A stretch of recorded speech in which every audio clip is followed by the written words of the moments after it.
또 내 이웃을 사랑하고 내 원수를 미워하라 하였다는 것을 너희가 들었으나 나는 너희에게 이르노니 너희 원수를 사랑하며 너희를 박해하는 자를 위하여 기도하라.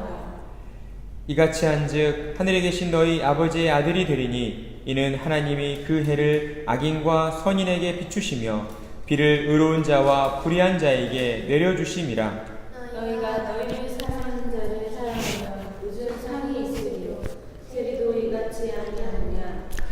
또 너희가 너희 형제에게만 무난하면 남보다 더하는 것이 무엇이냐? 이방인들도 이같이 아니하느냐? 같이 읽겠습니다. 그러므로 하늘에 계신 너희 아버지의 온전하심과 같이 너희도 온전하라. 아멘. 우리는 지난주일 말씀에서 눈에는 눈, 이에는 이라는 말에 담겨진 참된 의미에 대해 배우게 되었습니다. 보통 사람들이 눈에는 눈, 이에는 이라는 말을 어떨 때 사용했습니까? 누군가 내게 악을 행했을 때 내가 당한 만큼 반드시 갚아주겠다. 이런 보복의 원리로 이 말을 사용하곤 했습니다. 하지만 예수님께서는 그 말에 담겨진 참된 의미는 개인적인 보복이나 복수를 허용하는 것이 아니라 도리어 그 반대에 해당된다라고 우리에게 가르쳐 주셨습니다. 예수님은 눈에는 눈, 이에는 이라는 말에는 악한 자를 대적하지 말라는 하나님의 뜻이 담겨져 있다고 말씀하셨습니다.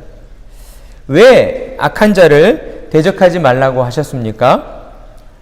눈에는 눈, 이에는 이라는 이 말에는 행한 대로 갚아주시는 하나님의 공의 시행의 원칙이 담겨져 있었기 때문이었습니다. 우리가 지난주일에 들었는데요. 이 세상에서 진정한 의미의 재판장은 누구라고 했습니까? 진정한 의미에서 죄를 판단하시고 심판하시는 분은 누구였습니까? 오직 하나님 한 분뿐이었습니다. 따라서 개인적인 원한을 품고 복수하겠다는 것은 그 스스로가 하나님이 되겠다는 것이었으며 이는 하나님의 하나님 되심을 인정하지 않고 하나님의 권능을 무시하는 행위라고 할 수가 있었습니다. 따라서 성도는 어떤 경우에라도 어떠한 억울한 일을 당했을지라도 하나님의 질서를 무시하고 사사로이 개인적으로 복수를 생각해서는 안 되는 것입니다. 그런 일이 생겨서는 안 되겠지만 만약 억울한 일이 생긴다면 우리는 하나님이 세우신 법률기관과 재판장을 통해서 교회에서는 치리회를 통해서 그리고 가정에서는 부모를 통해서 이처럼 하나님께서 세워주신 그 권위와 질서를 통해서 하나님의 공의가 시행되도록 해야 하는 것입니다. 행한 대로 갚아주시는 하나님의 보응의 원리를 믿고 모든 일을 하나님께 맡겨야 하는 것이죠. 그것이 바로 악을 악으로 갚지 않고 선으로 악을 이기는 것입니다. 따라서 성도는 행한 대로 갚아주시는 하나님의 보응의 원리를 믿고 하나님의 때를 기다리며 인내해야 하는 것이죠. 하지만 광야와 같은 세상에서 하나님의 때를 기다리며 인내하는 것은 말처럼 그리 쉬운 일은 아닙니다. 그럼에도 불구하고 우리는 신실하신 하나님만을 믿고 인내해야 하는 것이죠. 왜 그렇습니까? 왜 그렇죠? 왜 하나님만을 믿고 인내해야 하는 것이죠? 왜냐하면 그것이 죄로 부패한 우리를 구원으로 인도하는 유일한 길이기 때문입니다. 또한 믿음으로 인내하는 자에게 하나님께서 좋은 것들을 선물로 주시겠다라고 우리에게 약속해 주셨기 때문입니다.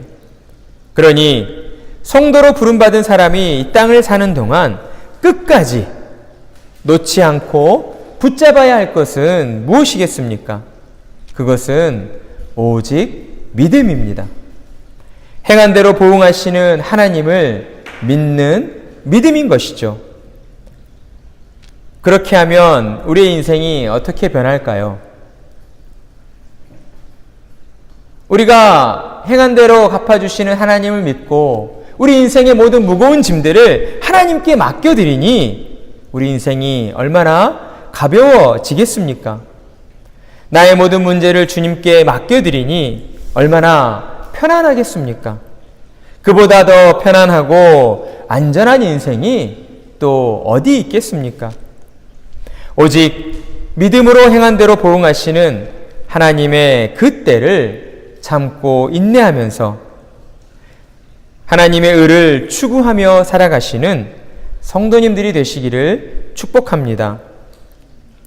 그리고 이어지는 오늘의 말씀은 율법의 참 뜻을 밝히시는 마지막 순서로서 이웃사랑에 대한 깊은 의미를 우리에게 밝혀주시고 있습니다. 바리새인들은 내 이웃을 사랑하고 내 원수를 어떻게 하라고 가르쳤습니까? 네. 김태희? 바리새인들은 이웃사랑에 대한 가르침에서 내 이웃을 사랑하고 내 원수를 어떻게 하라고 했죠? 미워하라고 가르쳤습니다. 하지만 예수님은 원수를 미워하라는 그 가르침을 정면으로 반박하시며 너희 원수를 사랑하고 너희를 박해하는 자를 위하여 기도하라고 말씀해 주십니다. 자, 그렇다면 예수님께서는 무엇을 근거로 해서 이렇게 말씀하신 걸까요? 신약 성경에서 예수님의 가르침은 대부분 구약 성경의 말씀을 근거로 하고 있습니다. 예수님께서 너희 원수를 사랑하고 너희를 박해하는 자를 위하여 기도하라 라고 하신 이 말씀은 레위기 19장 18절에 나와 있는 이웃사랑에 대한 옛 율법의 말씀을 근거로 하고 있습니다. 레위기 19장 18절 말씀 우리 함께 찾아서 읽어보겠습니다. 레위기 19장 18절 말씀입니다.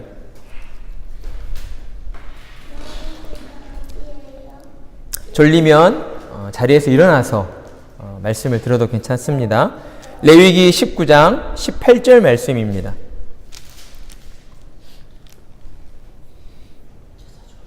레위기 19장 18절 말씀.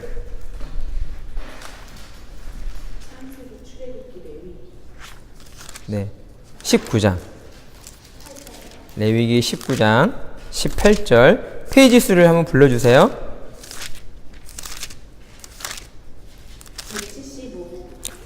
175페이지에 있는 레위기 19장 우리 읽을 때 17절에서 18절까지 함께 읽어볼까요? 레위기 19장 17절에서 18절까지 함께 읽어보겠습니다. 다 찾으셨습니까? 레위기 19장 17절에서 18절입니다. 함께 읽겠습니다. 자, 시작! 너는 내 형제를 마음으로 미워하지 말며 내 이웃을 반드시 견책하라. 그러면 내가 그에 대하여 죄를 담당하지 아니하리라. 원수를 갚지 말며 동포를 원망하지 말며 내 이웃 사랑하기를 내 자신과 같이 사랑하라. 나는 여호와이니라. 아멘. 자, 예수님께서 말씀하신 이웃사랑에 대한 율법, 그리고 바리새인들도 이 레위기 말씀을 인용해서 이웃사랑에 대한 율법을 가르쳤던 것이죠. 그런데 바리새인들은 이웃을 사랑하라 하면서 너희 원수에 대해서는 뭐라고 했습니까? 미워하라 라고 가르쳤습니다. 그런데 레위기 19장의 말씀을 보면 원수를 미워하라에 해당하는 말씀은 기록되어 있지 않다는 것이죠. 따라서 바리새인들은 그들의 자의적인 해석으로 원수를 미워하라는 그 말을 첨가한 것이라고 할 수가 있습니다. 그렇다면 바리새인들은 구약 성경 레위기에 나와 있는 이 이웃사랑의 옛 율법을 어떻게 해석했길래 원수를 미워하라고 가르쳤던 것일까요? 바리새인들은 하나님이 명령하신 이웃사랑의 그 대상을 하나님의 뜻과 다르게 제한하고 있었습니다.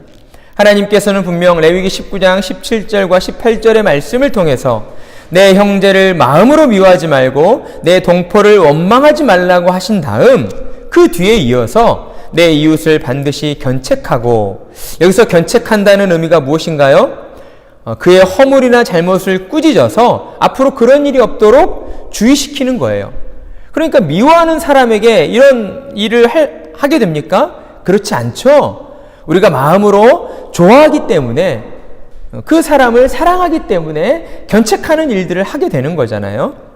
그리고 또한 18절에서는 내 이웃을 내 자신과 같이 사랑하라고 말씀하시며, 하나님은 이웃사랑의 그 대상을 같은 민족, 같은 동포, 이스라엘 민족에게만 국한하시지 않고 모든 사람을 향하여 사랑하라고 말씀하셨다는 것을 우리가 알 수가 있는 것이죠. 그러니까 하나님이 명령하신 이웃사랑의 대상은 이스라엘 민족뿐만 아니라 이 땅의 모든 민족을 대상으로 한 것이었습니다. 하지만 바리새인들은 하나님의 그 명령을 자기들 마음대로 왜곡하였고 이웃사랑의 대상을 할례자들, 즉 이스라엘 민족으로만 제한하였습니다. 그런데 그들은 그것이 너무나 당연한 것이라고 생각했던 거죠. 왜냐하면 하나님께서 이스라엘 백성을 구약시대에 모세를 통하여 신의 산으로 이끌고 나온 그 히브리 민족들을 향하여서 하나님께서 십계명을 주시고 나는 너희의 하나님이 되고 너희는 내 백성이 되리라고 그들에게 약속해 주셨기 때문이었습니다. 그래서 그들은 이렇게 생각했던 거예요. 자신들을 적대시하지 않더라도 할례받지 않은 모든 이방 민족들은 자신들의 적이고 그들은 우리의 원수다라고 여겼던 것입니다. 예수님께서는 바리새인들과 유대인들의 그런 마음을 훤히 꿰뚫어 보시고 그들이 지금 원수로 여기고 있는 사람들 곧 누구입니까? 바리새인들과 유대인들이 자신들의 원수, 적으로 여기고 있는 사람이 누구이죠? 모든 이방 민족들이잖아요. 할례받지 않은 사람들, 무할례자들. 이스라엘 구약의 전통에 따르면 이스라엘 민족에 대해서만 할례가 시행되었거든요. 그러니 할례받지 않은 무할례자들, 모든 이방 민족들에 대해서는 그들을 원수로 여기고 있었던 것이죠. 예수님은 그들의 마음을 꿰뚫어 보셨고 그들을 향하여서 너희가 지금 마음으로 생각하고 있는 그 원수를 사랑해야 한다라고 말씀하신 겁니다. 그리고 설령 그들이 너희를 박해할지라도 우리가 생각했을 때에는 원수가 더 크고 우리를 박해한다는 것은 좀 더 작은 것이라고 생각할 수 있지만 방금 우리가 들었던 설명에 의하면 어때요? 바리새인들과 유대인들은 이방 민족들이 자신들을 적대시하지 않아도 그냥 마음으로 그들을 원수로 여겼다는 거예요. 그런데 그것뿐만 아니라 실제로 이제 너희를 괴롭히고 핍박하고 너희를 박해할지라도 그들을 대적하지 말고 그들을 위하여 기도하라고 말씀해 주신 겁니다. 내 이웃 사랑하기를 내 자신과 같이 하라는 하나님의 이웃 사랑의 율법을 왜곡했던 바리새인들과 유대인들의 생각은 무엇에서 비롯되었는가? 결국은 하나님의 말씀을 바르게 알지 못하는 무지에서 비롯되었다고 할 수가 있습니다.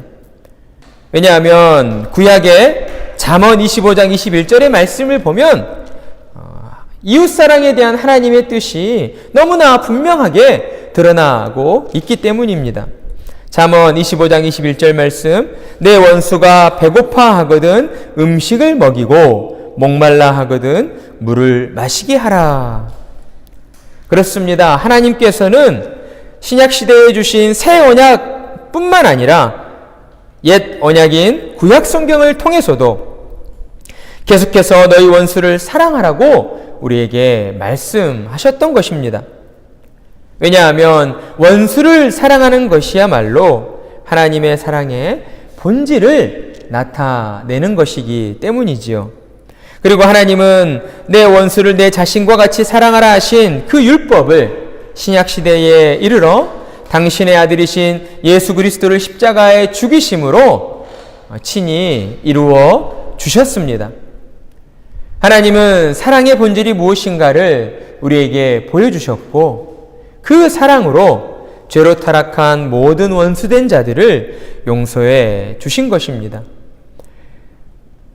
그렇습니다. 하나님의 사랑은 사랑받을 만한 자격이나 조건에 따라서 그 대상이 바뀌는 그런 사랑이 아니었습니다.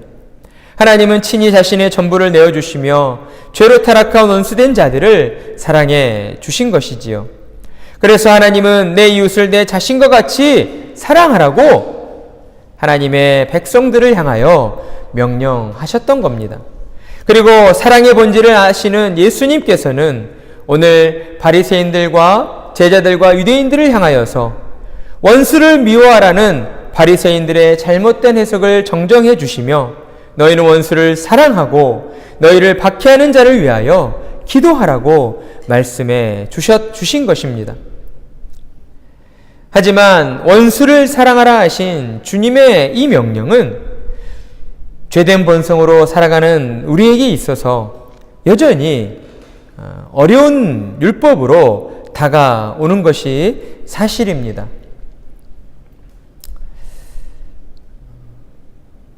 왜 그런가? 그 이유를 생각해 볼 때에 우리가 보통 누군가를 사랑해야 한다라고 말할 때에 그 사랑을 우리는 어떻게 정의하게 됩니까? 우리가 어떤 사람을 향하여서 상대방을 향하여서 어때요? 좋은 마음이 있어서 누군가를 사랑하게 된다. 그리고 그 좋은 마음으로 또 기쁨으로 충만하여서 누군가를 사랑할 수 있다라고 생각하기 때문인 것이죠. 하지만 예수님께서 원수를 사랑하라 하신 이 말씀에서의 그 사랑은 그런 의미의 사랑은 아니라고 할 수가 있습니다. 원수된 자들을 마음 깊은 곳으로부터 온전히 좋아하고 그를 기뻐하는 마음으로 사랑하라는 그런 의미가 아니라는 것이죠. 여기에서는 그런 의미보다는 원수를 향하여서도 자비를 베풀고 선을 행하라는 그런 의미의 사랑이라고 할 수가 있습니다. 매튜 퓰의 청교도 주석에 보면 예수님이 말씀하신 원수를 사랑하라 이 말씀을 다음과 같은 세 가지로 이해해야 한다라고 우리에게 말해주고 있습니다.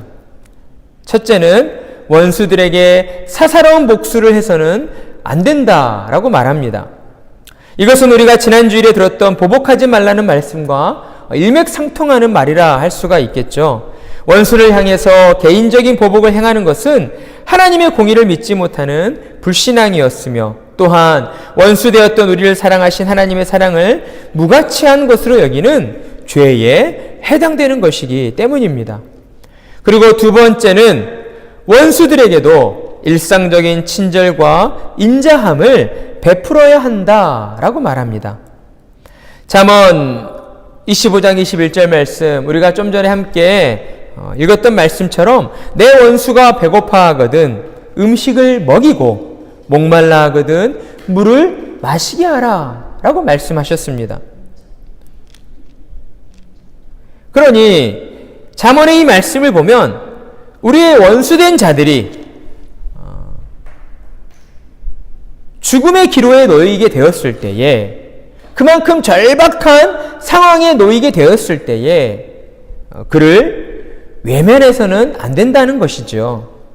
그를 외면하지 말고 도와줘야 한다라고 말씀하고 있는 겁니다.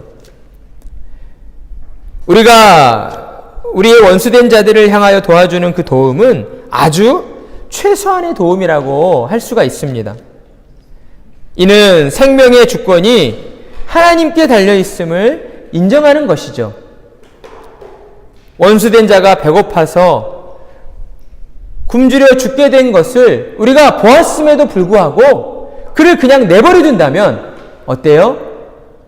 우리가 실질적인 어떤 보복의 행위를 가지는 않았지만 그가 원수된 자가 죽기를 바라는 우리 마음으로 품은 그 보복이 이루어진 것이죠. 하나님은 그것 또한 원치 않으신다라고 말씀하시는 겁니다.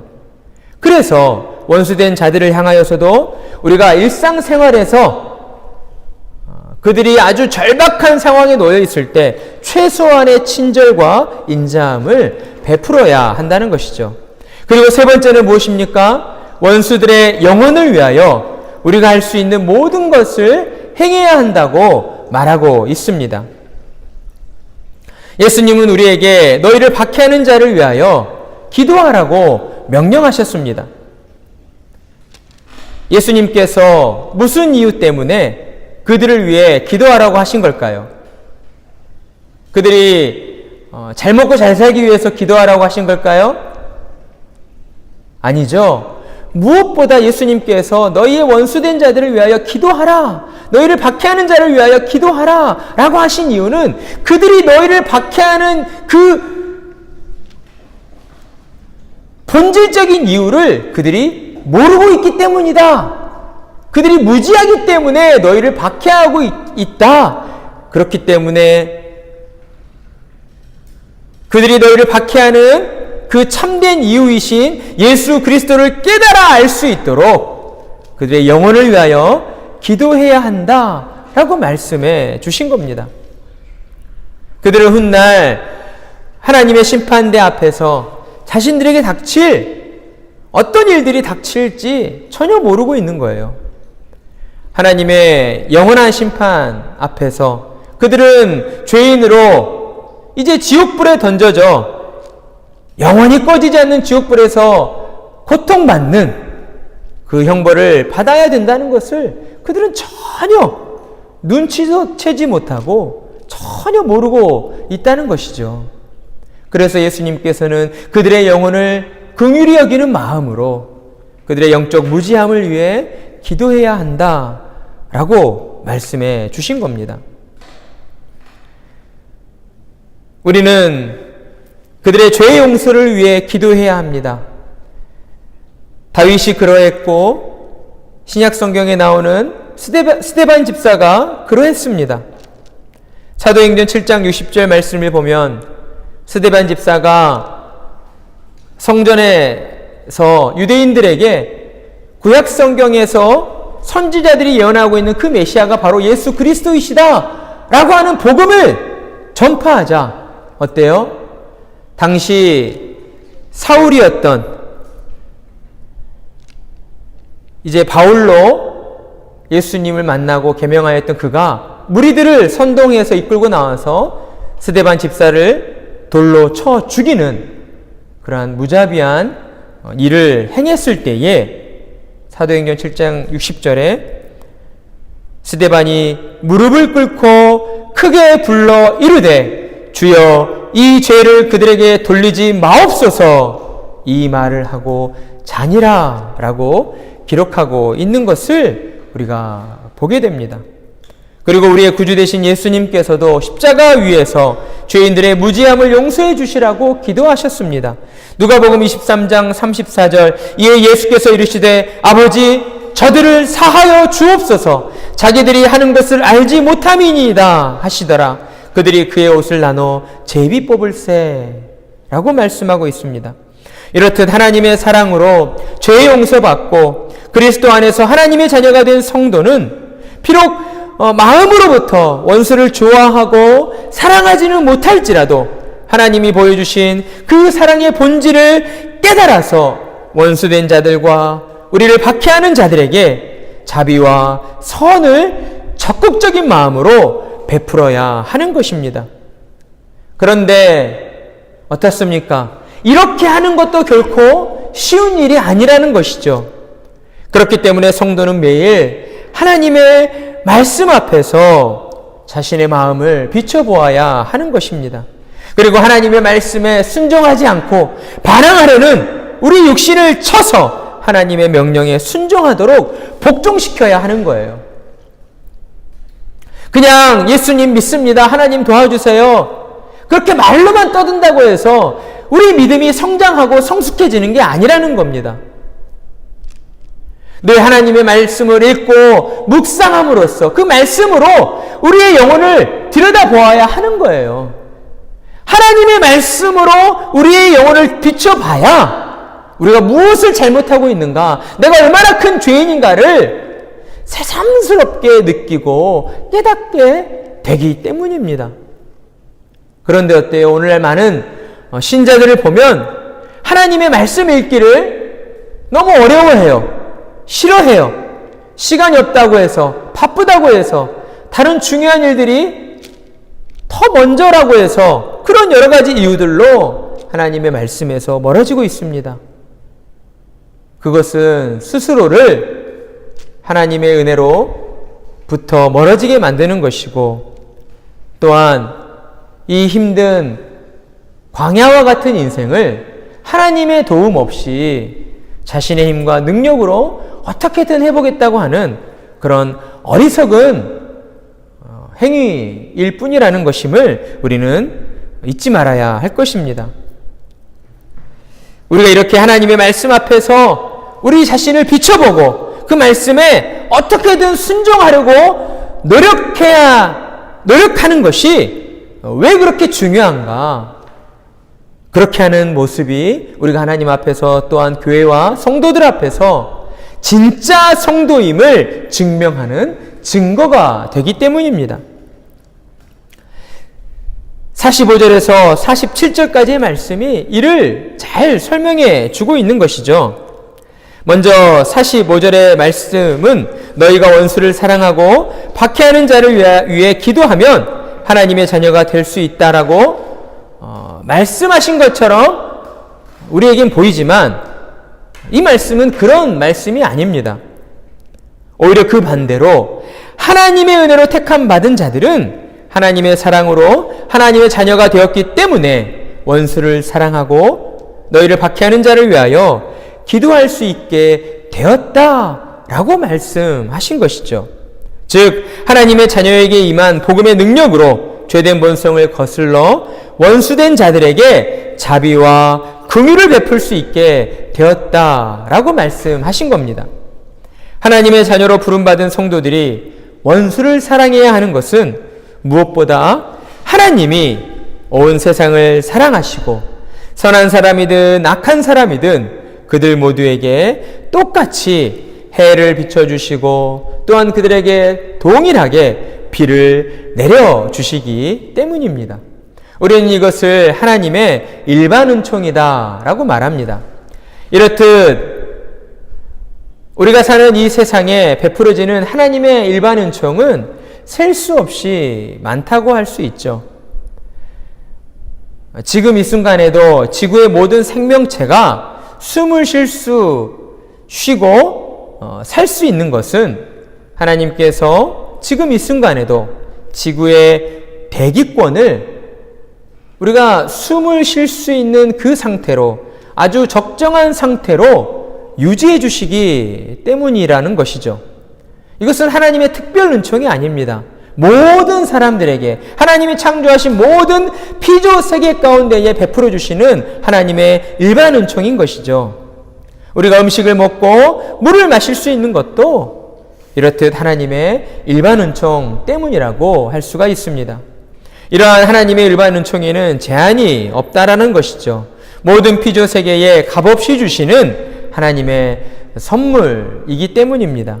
그러니 하나님의 자녀로 부름받은 성도는 내 마음에 안 든다고 해서, 나를 미워한다고 해서 그들과 똑같이 그들을 배척하거나 미워해서는 안 된다라는 것입니다. 나를 대적하는 원수라 할지라도 그들에게 원한을 가지거나 그들에게 악을 행하며 보복해서는 결코 안 되는 것입니다. 또는 이와 반대로 저는 미워하는 사람이나 원수가 없습니다. 그래서 저는 저와 친하게 지내는 사람들과 가까이 지내며 그들을 더 많이 사랑하고 그들에게 더 많은 선을 베풀며 살고 있습니다. 이래서도 안 된다는 것이죠.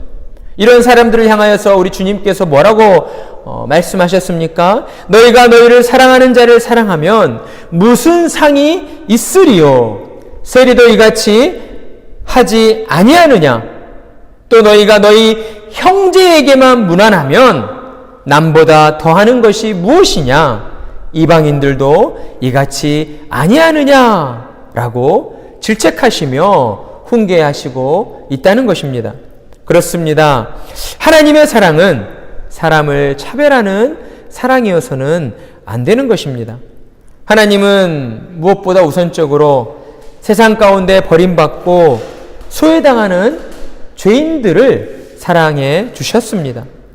그러니 성도 또한 먼저 우선적으로 찾아가야 하는 그 이웃은 우리와 가까이 지내는, 우리와 소통이 잘 되는 그런 친한 사람들이 아니라 우리 마음에서 외면하고 우리가 의도적으로 멀리하고 있는 그런 사람들이어야 하며, 또한 세상에서 버림받고 소외당하는,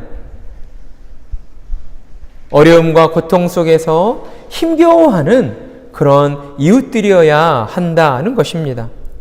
오늘 말씀에서 예수님은 성도들에게 누가 너희의 이웃인가? 성도의 이웃에 대해서 다시 한번 새롭게 정의해 주셨습니다. 바리새인들은 자신의 동족만을, 이스라엘 민족만을 그들의 이웃으로 여겼습니다. 그렇다면 오늘날 예수 그리스도를 구주로 믿고 살아가는 성도된 여러분은 이제 누구를 이웃으로 생각해야 하겠습니까? 여러분의 이웃은 누구입니까? 여러분과 소통이 잘 되는, 여러분과 마음이 통하는 사람입니까? 여러분에게 선을 베풀어주는, 여러분에게 어떤 좋은 선물을 가져다주는 그런 사람입니까? 여러분과 자주 만나는 사람입니까? 여러분과 함께 지내는 여러분의 가족들입니까? 예수님은 우리에게 너희를 괴롭히고 박해하는 사람일지라도, 심지어 너희의 원수가 된 자일지라도 그들 또한 너희가 사랑해야 하는 너희의 이웃이라고 우리에게 가르쳐주고 있습니다. 이렇듯 하나님의 사랑으로 거듭난 성도에게 있어 이웃은 이 세상 모든 사람이라고 할 수가 있는 것입니다. 나와 소통이 잘 되고 성격이 잘 맞아서 내게 친절을 베풀어 주어서 나와 같은 고향 사람이어서 나와 같은 동문이어서 내게 잘해줘서 내 가족이어서가 아니라 우리가 이 땅을 사는 동안 만나는 모든 사람들이 우리의 이웃이 되는 것입니다. 따라서 성도는 이 땅을 살면서 모든 사람들에게 내 이웃을 내 몸과 같이 사랑하라 하신 주님의 명령에 따라 그들을 사랑하고 그들에게 긍휼과 자비를 베풀어야 하는 것입니다. 그래서 성도는 예수님이 47절에서 말씀하신 것처럼 남보다 더한 것이 있어야 하는 거예요. 예수님을 믿고 산다고 하면서도 오히려 세상에서 양심적으로 깨끗하고 윤리 도덕적으로 아주 바르게 살려고 하는 어떤 사람들보다 우리가 못한 지경에 놓여 있다면 그건 말이 안 된다는 것이죠. 진정으로 예수님을 믿고 진정으로 거듭난 성도라고 한다면 하나님께서 우리에게 명령하신 이웃사랑의 이 율법을 마음에 간직하고 어떻게 해서든 이 율법에 순종하며 살기를 애쓰고 노력하는 자가 되는 것이 당연하기 때문이다 라고 말씀하시는 것입니다. 사람들로부터 예수님을 믿는 사람은 뭔가 달라도 다르구나. 아, 저 사람은 정말 예수쟁이가 맞구나. 예수님을 얼마나 잘 믿었기에 사도행전의 안디옥 교회에서 처음으로 그리스도인이라고 하는 그런 별명이 붙었겠습니까? 그 말은 그들을 향한 칭찬의 말이 아니었어요. 당시에는 예수님을 믿는 사람들을 어리석다라고 비난하고 조롱하는 비난의 말이었어요. 에이그 이 예수쟁이들, 이런 표현이었던 거예요. 야, 너희가 믿는 그 예수 그리스도가 하나님의 아들이 맞아? 자기가 십자가에 매달려서 자기 자신도 구원하지 못했는데 어떻게 너희를 구원한다고 그를 따르고 있냐? 에휴, 이 바보들, 천치들. 그렇게 조롱하며 놀렸던 말이 그리스도인이었어요. 우리도 그런 모습으로 살아야 하지 않겠습니까? 우리도 예수님을 모르는 세상 사람들로부터 그런 조롱과 비난을 받아야 하지 않겠습니까? 이것은 성도가 잘났다는 것을 자랑하는 것이 아니잖아요. 이것은 아무 쓸모없던 죄인을 구원해 주시고 자녀 삼아 주신 하나님의 사랑을 드러내는 것이며 따라서 하나님의 영광을 높이는 것이라 할 수 있는 거죠. 사람은 본래 쉽게 변하는 존재가 아닙니다. 아니, 변하지 않다고 보는 게 맞아요. 하지만 하나님의 사랑이 임하게 되면, 하나님의 은혜가 임하게 되면 고린도후서 5장 17절에서 바울 사도가 거듭난 자신을 돌아보며 고백했던 것처럼 그런즉 누구든지 그리스도 안에 있으면 새로운 피조물이라 이전 것은 지나갔으니 보라 새 것이 되었도다. 그렇습니다. 성도는 하나님의 사랑이신 그리스도 안에서 거듭난 존재가 된 거예요. 새로운 피조물이 된 것이죠. 가치관의 변화를 겪게 되었고 그로 인해 지금껏 자신이 이루었던 모든 것이 무의미하다는 것을 깨닫게 된 것입니다. 그래서 어떻게 변하게 됩니까? 성도는 이 땅을 사는 동안 세상의 가치관을 추구하지 않고 오직 하나님의 가치관, 하나님의 영광만을 위하여 살아가게 되는 것입니다. 성도는 그것이 자신에게 주어진 전부임을 온몸으로 깨닫게 되었고 또한 자신의 내면에서 일어난 놀라운 변화로 인하여서 진짜 하나님의 나라가 실제하는구나. 하나님께서 정말 존재하시는구나. 하나님께서 나를 사랑하셔서 나를 구원해 주셨구나 하는 이 사실을 날마다 믿음으로 고백하며 또한 느끼고 경험하며 살아가게 되기 때문입니다. 예수님께서는 오늘 우리에게 주신 너희 원수를 사랑하라는 이 계명을 마치시면서 그러므로 하늘에 계신 너희 아버지의 온전하심과 같이 너희도 온전하라고 우리에게 말씀해 주십니다. 이 말씀은 어떤 의미를 내포하고 있습니까? 원수를 사랑하라는, 내 이웃을 내 몸과 같이 사랑하라는 하나님의 이 계명 앞에서 이 계명을 순종함에 있어서 대충 해서는 안 된다. 그럭저럭 그냥저냥 이 정도면 됐죠? 라고 생각해서는, 그런 마음으로 행해서는 안 된다라는 것을 우리에게 말씀해 주시고 있는 거예요. 하나님의 율법을 지켜 순종함에 있어서 너희는 목숨을 다해야 된다. 너희의 모든 것을 다해서 하나님의 말씀에 순종하도록 너희가 노력해야 된다는 것을 우리에게 말씀해 주고 있는 것이죠.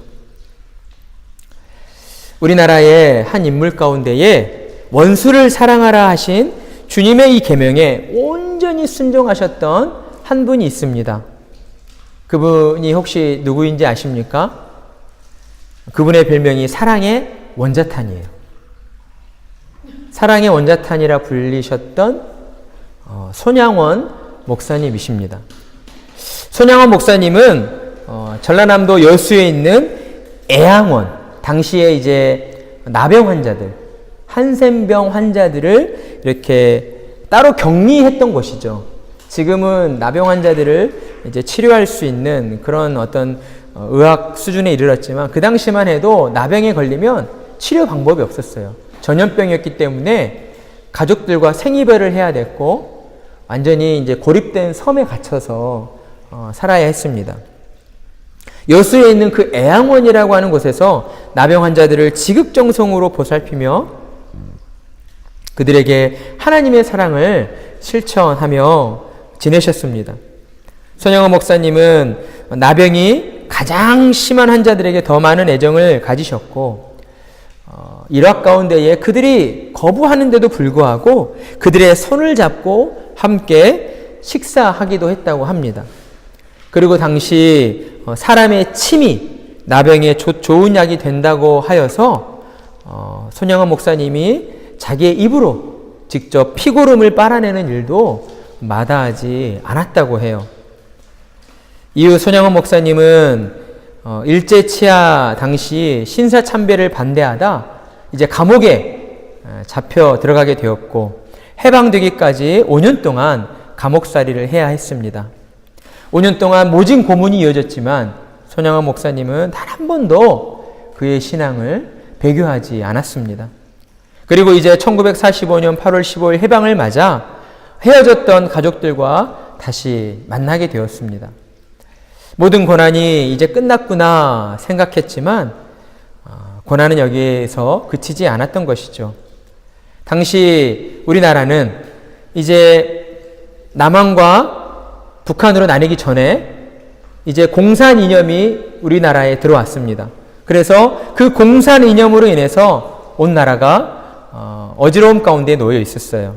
그때 여수와 순천에 들이닥친 청년 공산 당원들에 의해서 당시 25살이었고 19살이었던 손영원 목사님의 장남과 차남 두 아들을 모두 잃고 말았습니다.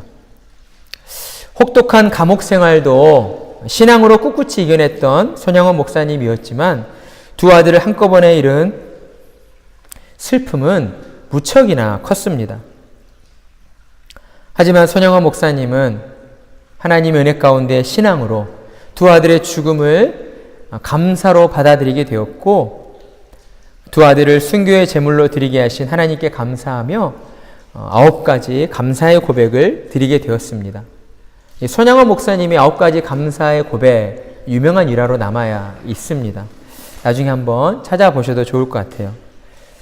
그리고 이제 손영원 목사님이 사랑의 원자찬으로 이제 불리게 된 그 이유인 손영원 목사님은 자신의 두 아들을 죽인 그 청년을 찾아가서 그가 총살 당하기 직전에 그를 구출해 내었고 그를 자기의 양 아들로 삼고 그에게 아낌없는 사랑을 베풀어 주었습니다.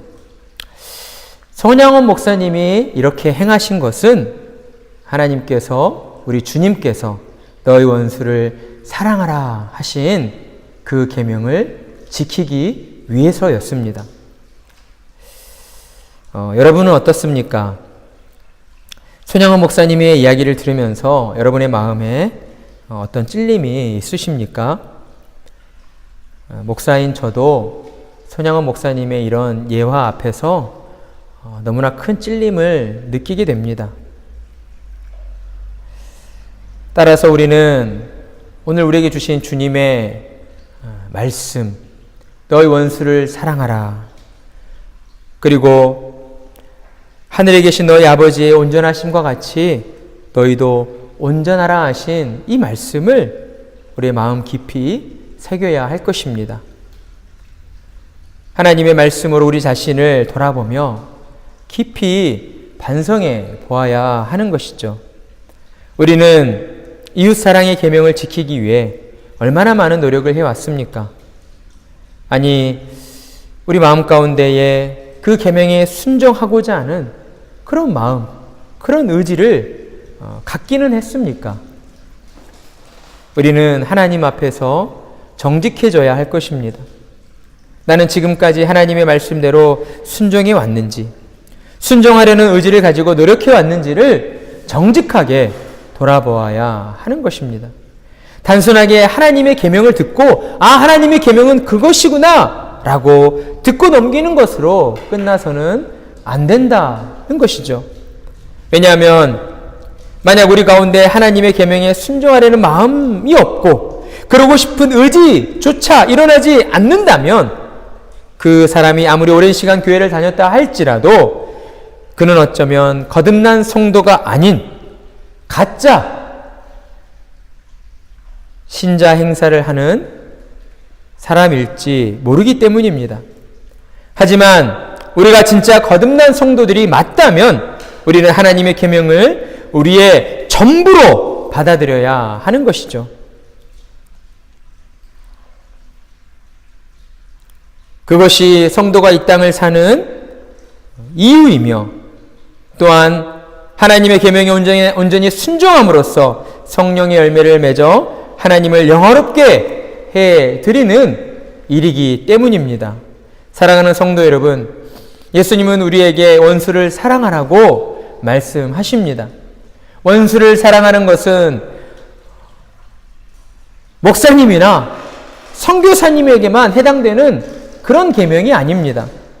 하나님의 은혜로 거듭난 신자된 우리 모두에게 주어진 동일한 계명인 것이죠.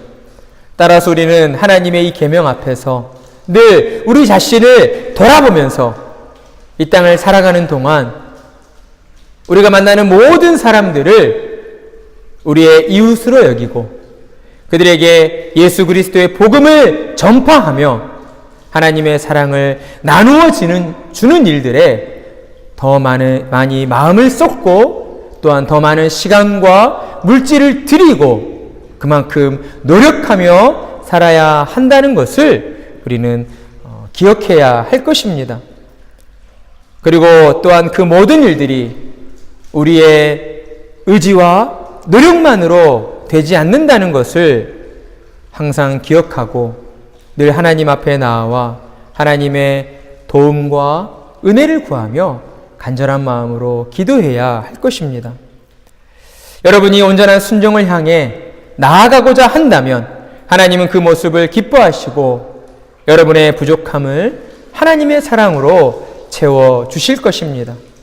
온전한 순종으로 성령의 열매를 맺어 하나님을 영화롭게 해드리는 은혜가 임하기를 간절한 마음으로 축복합니다. 아멘.